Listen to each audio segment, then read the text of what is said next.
시민이 선택한 뉴스 시선입니다. 11월 10일 금요일 시선 31번째 시간 시선택으로 시작합니다. 한 주 동안 일파만파 시민편집단이 주목한 뉴스들을 정리하는 시간 시선택입니다.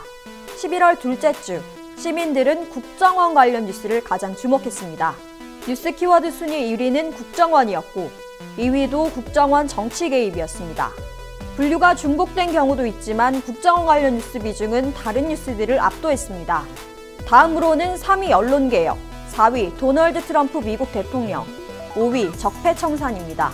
국정원 뉴스에 대한 관심이 이어지며 국정원이 2주째 뉴스 키워드 1위에 올랐습니다. 지난주 5위였던 국정원 정치 개입 키워드도 2위로 상승했습니다. 국정원 대선 개입 사건 수사와 재판을 방해한 혐의를 받는 변창훈 검사가 지난 월요일 투신에 사망하면서 관련 뉴스가 쏟아졌습니다. 변창훈 검사 사망과 관련해 검찰 내부에서 불만이 제기되고 있다는 조선일보 기사가 일파만파에 올라왔고 동시에 이에 대한 다양한 의견들도 선별됐습니다. 그동안 검찰 수사 과정에서 발생한 많은 피의자들의 자살을 방관해오다 검사가 자살했다고 수사팀을 성토하는 건 공감대를 얻기 어렵다는 법조 기자의 비판, 지난 대선 당시 국정원 파견 검사들의 농단으로 절망한 국민이 많다며 검찰 내부 반발에 흔들리지 않는 수사를 촉구하는 인권운동가 구상만 씨의 페이스북 글 등이 시민편집단의 지지를 받았습니다.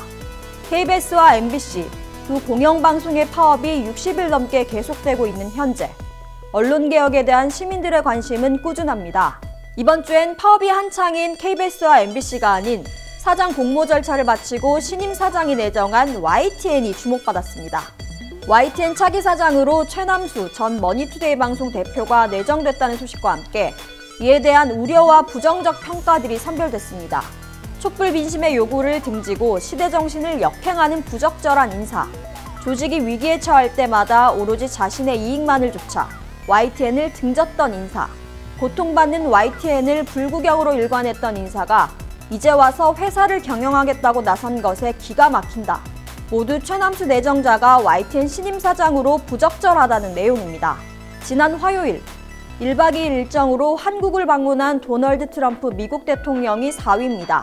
캠프 험프리스 방문과 청와대에서 열린 국빈 만찬, 트럼프 대통령의 국회 연설 등 트럼프 미국 대통령의 방한 일정을 전하는 기사는 물론 트럼프 대통령의 국회 연설 가운데 북한에 대한 팩트가 잘못됐다고 지적한 정의당의 논평, 문재인 대통령이 트럼프 대통령을 다룰 줄 안다고 평가한 미국 외신 기자의 SNS 등 트럼프 대통령의 방한에 대한 다양한 뉴스가 선별됐습니다. 문재인 정부가 국정과제 1순위로 꼽는 적폐청산이 5위에 올랐습니다. 관련 뉴스는 대부분 적폐청산을 두고 쏟아진 정치인들의 발언입니다. 우선 나라를 잘 되게 해야지 무슨 복수를 하려고 정권을 잡았냐는 안철수 국민의당 대표의 말이 주목을 받았습니다. 이 뉴스를 추천한 시민편집단은 안 대표에게 강한 반감을 표했습니다. 안철수 대표와 대조적으로 같은 당 박지원 의원은 촛불혁명의 진정한 의미는 새로운 대한민국 건설과 국가 대개혁이다. 이를 위해서는 적폐청산이 시대정신이라고 말했습니다. 이 밖에 조선시대 반정 이후에나 볼 수 있었던 보복의 피바람이 21세기 대한민국에서 다시 재현되고 있다며 정부의 적폐청산을 피해 숙청에 빗댄 장제원 자유한국당 의원의 발언 등도 일파만파에 올랐습니다. 지금까지 시선태그였습니다.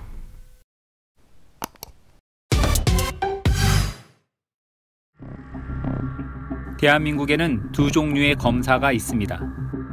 지시를 거부하는 검사와 지시를 따르는 검사. 지난 2013년 국정원 대선 개입 사건 특별수사팀장을 맡아 검찰 수뇌부의 반대를 무릅쓰고 국정원 직원들에 대한 압수수색과 체포영장을 집행했던 윤석열 검사.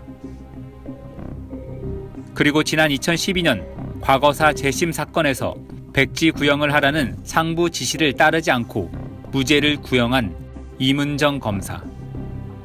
이들은 절대적인 복종과 맹목적인 충성을 요구하는 권력과 조직 앞에서 보란듯이 다른 선택을 했습니다.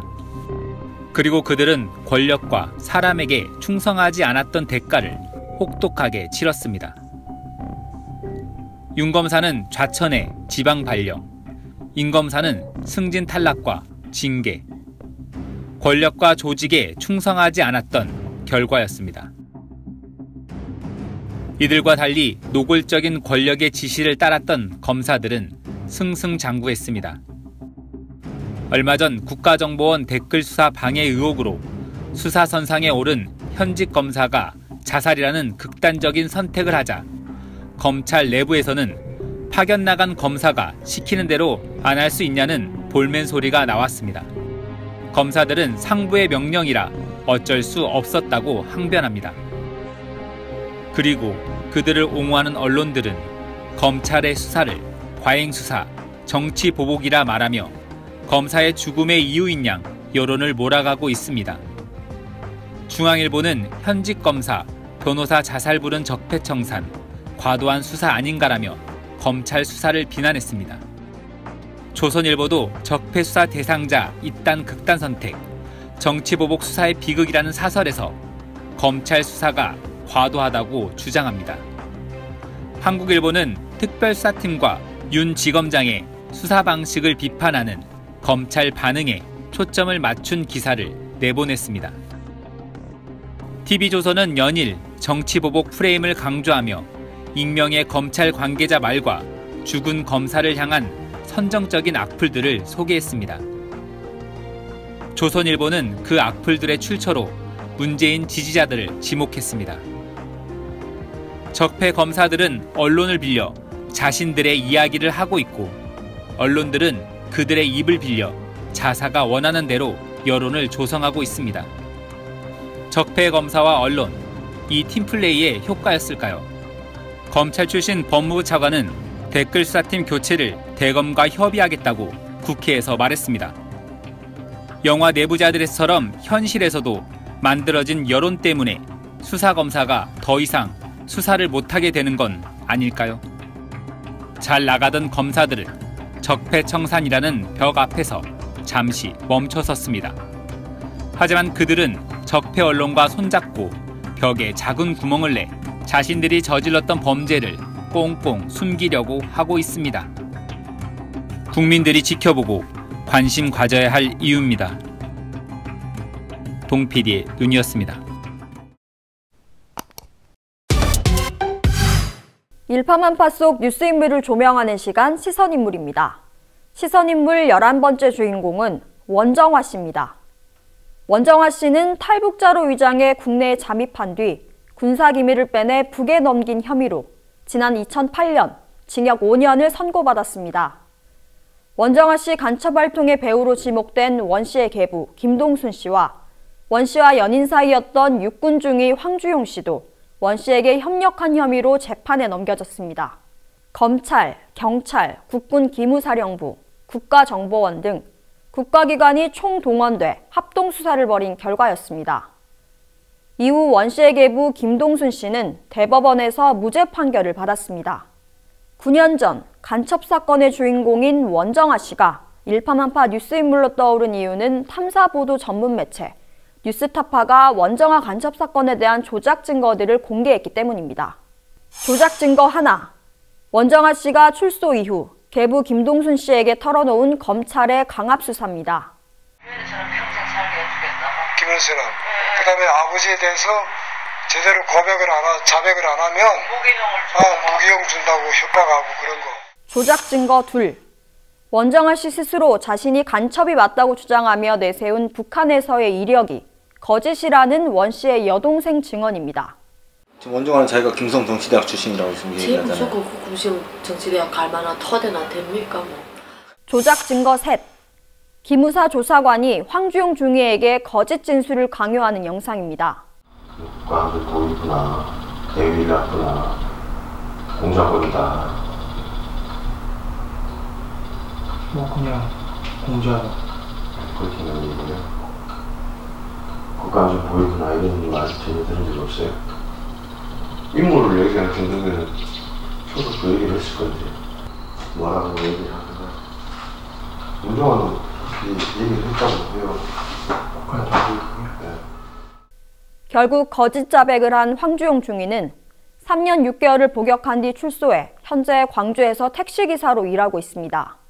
황주용 씨가 사건 이후 처음 언론 앞에 섰습니다. 그는 이렇게 억울한 사람이 당하는 사회가 아니었으면 좋겠다고 말했습니다. 원정아 사건에는 잘 알려지지 않은 억울한 사람이 또 있습니다. 경기경찰청에서 보안수사대장으로 일했던 소진만 씨. 간첩 원정아 사건 최초 수사 책임자였던 소 씨는 간첩 원정아는 조작됐다고 주장하다 여러 차례 보복성 인사발령에 시달렸고 이후 경찰을 떠났습니다. 그런 소 씨가 지난달 스스로 목숨을 끊었습니다. 유족은 소 씨가 원정아 사건 이후 우울증을 겪었다고 말합니다. 지난 2008년 이명박 정권이 촛불에 흔들리다 통치 장악력을 키우던 시점에 터진 간첩 원정아 사건에 대해 진상규명 요구가 커질 것으로 보입니다. 시선인물 오늘은 여기까지입니다.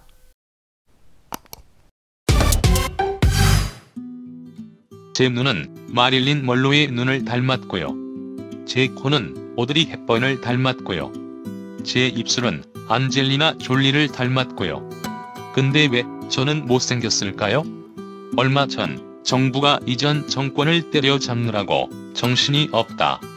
국가의 미래가 없다며 독일 방문 중 문재인 정부를 강하게 질타한 안철수 국민의당 대표. 이런 가운데 자신의 화법을 앙겔라 메르켈 독일 총리 화법에 비교했던 안 대표의 3년 전 발언이 재조명되자 방송 노동자들, 언론 내부 적폐 청산 못하면 죽서해준다. 최근 최남수 전 머니투데이 방송 대표를 신임 사장으로 내정한 YTN 사장 공모 과정에서 이 후보한 해직 기자 출신 우장균 YTN 복직 기자에 대한 음해가 난무했다는 주장이 제기되자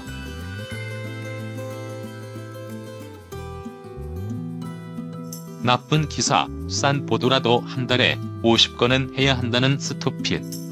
탐사 보도 전문 매체 뉴스타파가 포털 콘텐츠 제휴 입점 심사에서 1위를 차지하고도 한 달 기사 송고량이 기준인 50건에 미달돼 탈락한 것으로 확인되자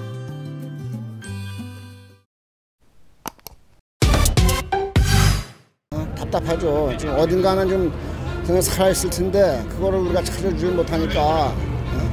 너무 날짜는 너무 많이 가고 7개월이는 세월이 뭐에 바다에서 애들이 육지에서도 진짜 그만큼 못 찾는데 바다에서 이게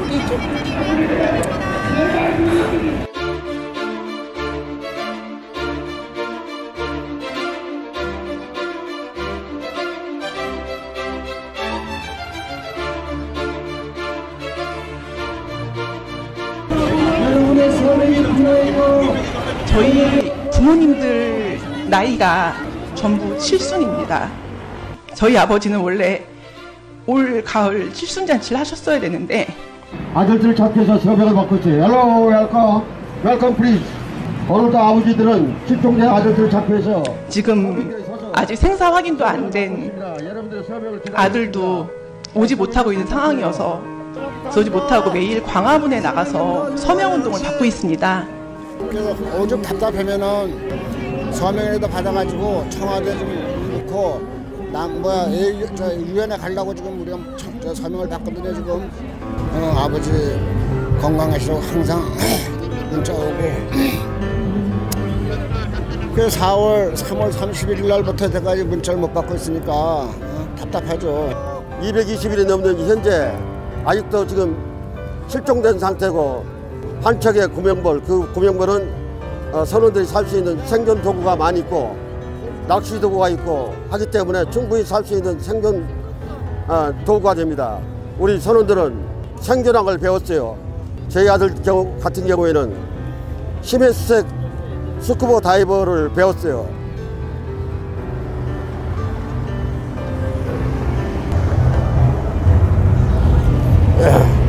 그것을 배웠습니다. 하지만 지금 현재로서는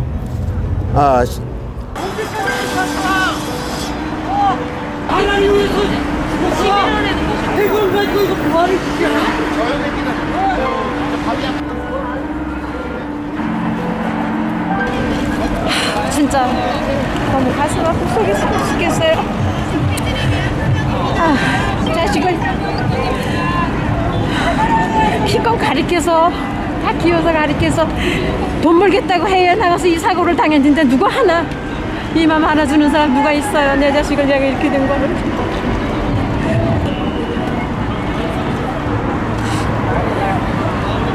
가착지나 해가 우리가 찾아가서 뭐 데려온다고 하지만은 남대서양에 거기 갈 수도 없고 지금 어떻게 뭐 청와대에서는 처음에는 조금 관심을 갖는 것 같더니 지금 관심도 없고 해수부에게 뭐 서로가 핑퐁만 치고 지금 답답한 마음뿐입니다. 지금 서명 좀 도와주세요. 서명 부탁드립니다.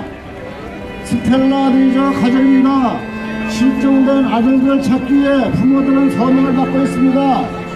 한국서는 8명이 실종되었는데 아직도 돌아오지 못하고 있습니다. 정부에서 이렇게 조금만 다독여주면 구조가 되던 안 되던 간에 그런 위로가 되잖아요. 그래서 좀 실질적으로 위로해줄 수 있는 그런 정부 정책으로 이분들이 원하시는 그런 방법대로 뭔가 조금이라도 조치가 있었으면 좋겠습니다. 시민이 선택한 뉴스 시선에선 클로징도 시민이 직접 합니다. 지난 월요일 바른정당 의원 9명이 탈당을 선언했습니다. 그리고 3일 뒤 이들은 자유한국당으로 복당했습니다. 현재 바른정당 당대표, 원내대표 대행인 주호영 의원은 바른정당 전당대회 후 복당할 예정입니다. 도로 자유한국당, 새로운 보수를 외치며 바른정당을 창당한 지 약 10달 만입니다. 31번째 시선은 바른정당을 지지하는 청소년 모임을 이끌고 있는 최민창 바른미래위원장의 클로징으로 마무리합니다. 부제는 바른정당 탈당 의원들에게 보내는 편지입니다. 안녕하십니까. 바른정당을 지지하는 만 18세 보수 청소년 최민창입니다. 우연히 이런 기회를 얻게 돼서 바른정당 탈당파 의원님들께 영상 메시지를 보낼 수 있게 되었습니다. 우선 의원님들께서 탈당하실 때 그토록 외치고 내세우셨던 민심과 보수를 위한 길, 보수의 가치를 무엇이라고 생각하시는지 여쭤보고 싶습니다. 제가 생각하는 보수란 지키는 것입니다. 기존과는 다른 깨끗하고 새로운 보수를 만들겠다라는 신념과 국민과의 약속, 정당을 지키는 것이야말로 진정한 보수 정치인이라고 생각합니다. 하지만 의원님들께서는 국민의 목소리를 스스로 왜곡시키고 자기 합리화를 통해서 보수의 가치를 떨어뜨리고 계십니다. 황모 의원님께서 탈당하신 이유를 지역 구민들의 민심 때문이라고 하셨는데 저는 이 말이 다음번 재선을 위해서 탈당했다 라고 밖에 들리지 않습니다. 물론 정치인들에게 배지와 당선은 정말 중요합니다. 하지만 정말 진정한 정치인이라면 단 한 번만이라도 국민들과의 약속, 바른보수의 미래를 만들어 나가겠다는 그 신념을 지키기 위해 자신의 자리까지 걸고서 보수의 가치를 지키는 것이야말로 참 보수 정치인이라고 생각합니다. 이번에 반이다라는 국회의원님들께서 탈당을 하시면서 이러다 바른정당 무너지는 거 아니냐, 바른정당은 이미 끝났다 라고 말씀하시는 분들이 계시는데 저는 정반대로 생각합니다. 이번 기회에 정말 바른보수를 지향하고 바른정당에 남을 의원님들만 남았고 당원들만 남았기 때문에 이번 기회에 우리가 다시 한번 위기일수록 뭉쳐서 뭔가를 하고 계속 젊은 보수, 바른보수를 향해 굳세게 나아간다면 뭐든지 못할 게 없다고 생각합니다. 당권도 없고 선거권도 없는 만 18세 청소년 최민창은 바른정당과 바른보수를 적극 지지합니다. 굳세어라 바른정당.